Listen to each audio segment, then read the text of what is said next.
Hello friends, இன்றைக்கி நம்ம எங்கே போக போகிறோம்னா அந்தமானில் ஒரு ஃபேமஸான பீச்சு தான் சிடியா டாப் அப்படிங்கிற ஒரு பீச்சுக்கு தான் போகிறோம். அங்கே வந்துட்டு போகிறதுக்கு ஒரு 1/2 தான் ஆகும். இடையில பழங்கள் எல்லாம் இருந்தது, நம்ம ஊரில் மாதிரியே. டேஸ்ட் பார்த்தா புளிப்பு சுவையாக இருந்துச்சு, நல்லா டேஸ்ட்டாகவே இருந்தது.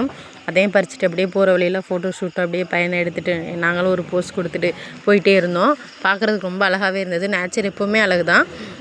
அந்த வானம், கடல், அந்த மலை, தண்ணி அதை பார்க்கும்போது ரொம்பவே சூப்பராக இருந்தது. இதுதான் பார்க்கு, பயாலஜிக்கல் பார்க்கு. இங்கே வந்துட்டு இந்த பார்க்கில் வந்து நிறைய நம்ம அனிமல்ஸ் எல்லாம் இருக்கும். ஜூ இங்கே வந்துட்டு அந்த காலத்தில் வந்து நிறைய விலங்குகள், பறவைகள்லாம் வச்சுருந்துருக்காங்க. இப்போ வந்து கொஞ்சம் கொஞ்சமாக கம்மியாயிடுச்சு. போகிற வழி எல்லாமே வந்துட்டு இந்த இலைங்கள்லாம் வந்துட்டு உரமாக பயன்படுத்திகிட்டு இருப்பாங்க போல். அதை எல்லாமே சேவ் பண்ணி கூட்டி அந்த செடிங்களுக்கு போட்டு வளர்த்துட்டு வச்சுருந்தாங்க. இதுதான் வந்துட்டு முதலை குளம். இங்கே வந்துட்டு நிறைய முதலைங்க, கொர்க்கடாயில் இருந்தது. ஹிந்தியில் வந்து மகர்மச்சி அப்படின்னு சொல்லுவாங்க அதோட பேர், முதலையோட பேர். அந்த தண்ணியில் அவ்வளோ ரொம்ப பெருசாக இருந்தது. நாங்களும் பார்த்துருக்கோம், பட் வந்து இந்த முதலைலாம் ரொம்ப பெருசாகவே இருந்தது. என் பையன் ரொம்பவே அவ்வளோ பெருசாக அவன் ஃபஸ்ட் டைம் பார்த்தான். ரொம்ப எக்ஸைட்டாக பார்த்துட்டு இருந்தான். அந்த ரொம்ப தூரமாக இருந்ததுனால எங்களால் கரெக்டாக வீடியோ எடுக்க முடியல.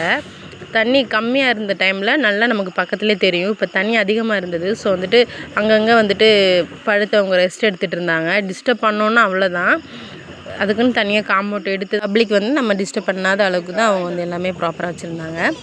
அதையும் பார்த்துட்டு எல்லாமே கொஞ்சம் கம்மியாயிடுச்சு ஜூவில் அப்படின்னு சொல்லியிருந்தாங்க. பரவாயில்ல, நம்ம வந்து பார்த்துட்டு போகலான்னு சொல்லிவிட்டு நாங்களும் கொஞ்சம் ரொம்ப நேரம் முதலேயே அங்கேயே பார்த்துட்டு இருந்தோம். அது பக்கத்துலேயே வந்துட்டு உடும்பு சொல்லுவாங்கள்ல, அதுவும் இருந்தது. அதையும் பார்த்தோம். அது பார்க்கும்போது கொஞ்சம் குட்டியாக தான் இருந்தது, குட்டி முதல்ல மாதிரி. மரம்லாம் பார்த்தோன்னா ரொம்ப ஹைட்டாக இருந்தது. ஏன்னா அந்த காலத்து மரம். இது வந்து தொட்டால் சினுங்கி அப்படின்னு சொல்லுவாங்க. தொட்டால் சுருங்கி. அதையும் தொட்டு பார்த்து விளாண்டுட்டு வந்தான். இங்கே வந்துட்டு மான் இருந்தது. பார்த்துட்டு இந்த மரங்கள்லாம் பாருங்கள், ரொம்ப பழமை வாய்ந்த மரங்கள், ரொம்ப பெருசாகவே இருந்தது. ரொம்ப அந்த காலத்தில் வச்ச மரங்கள். ஸோ வந்துட்டு எல்லாமே ரொம்ப பெருசாக இருந்தது. இது எல்லாமே படாக்கு தேக்கு மரம் அப்படி சொல்லுவாங்க. நெக்ஸ்ட் வந்து பறவைகள் இருக்கிற இடத்துக்கு வந்துட்டோம். அங்கே ரொம்ப கம்மியாக தான் இருந்தது. ரிட்டன் கிளம்பி பார்த்தா என் பையனும் குரங்கு ஃபஸ்ட் டைம் பார்த்தான். மங்கின்னு ரொம்ப கத்திகிட்டே இருந்தான். அங்கே பார்த்தீங்கன்னா கம்மியாக தான் குரங்குலாம் இருந்தது. அவங்களுக்கு வந்து சாப்பிட்றதுக்கே எதுவுமே கிடைக்கல போல். ஃபுட்டெல்லாம் எப்படி கொடுக்குறாங்கன்னு தெரியல. பட் வந்து எங்களை பார்த்தோன்னே தண்ணியில் உள்ள அந்த பாசி அதை தான் எடுத்து சாப்பிட்டுட்டு இருந்துச்சு.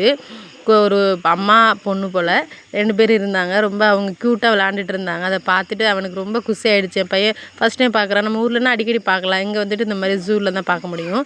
அதனால் என்ன பண்ணோம், பக்கத்தில் ஒரு பப்பாளி மரம் இருந்தது. அதில் வந்து அந்த இலையை பறித்து போட்டோம். அதையே அவங்க அப்படி சாப்பிட்டாங்க. ரொம்ப பாவமாகவே இருந்தது. ஏன்னா உள்ள ஸ்நாக்ஸ் அலௌடு கிடையாது, எங்களுக்கே அலௌடு கிடையாது, ஜஸ்ட் வாட்டர் மட்டும்தான். ஸோ வந்துட்டு அந்த இலையை பறித்து சரி சாப்பிடட்டும் நாங்கள் போட்டுட்டு வந்தோம். பாருங்கள், மானும் வந்து நிறைய இருந்தது. அதையும் அப்படியே அடுத்த ரவுண்டில் ஒரு மானை பார்த்துட்டு அப்படியே கிளம்பிட்டோம். பக்கத்தில் ரெஸ்ட் எடுக்கலான்ட்டு இப்போ ஒரு மரத்தடியில் உட்காந்துருந்தோம். அங்கே பார்த்தா அணில் ரொம்ப அழகாகவே வந்துட்டு ஒரு கம்பு கூட விளாண்டுட்டு இருந்தது, 2 அணில்.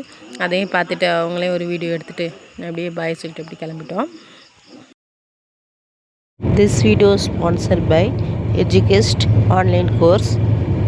The struggle to find courses that truly speak your language, it's finally over. Welcome to EduQuest, where learning is made just for you. At EduQuest, we bring you a wide range of online courses, from career building programs to skill boosting masterclasses, all in your regional language. Because we believe language should never be a barrier to success. Our courses are tailor-made after understanding what today's learners really need. So why wait? Start learning the smarter, simpler way only with EduQuest. Visit eduquest.courses and explore your next course today. And hey, don't miss out on our exciting offers and promotions.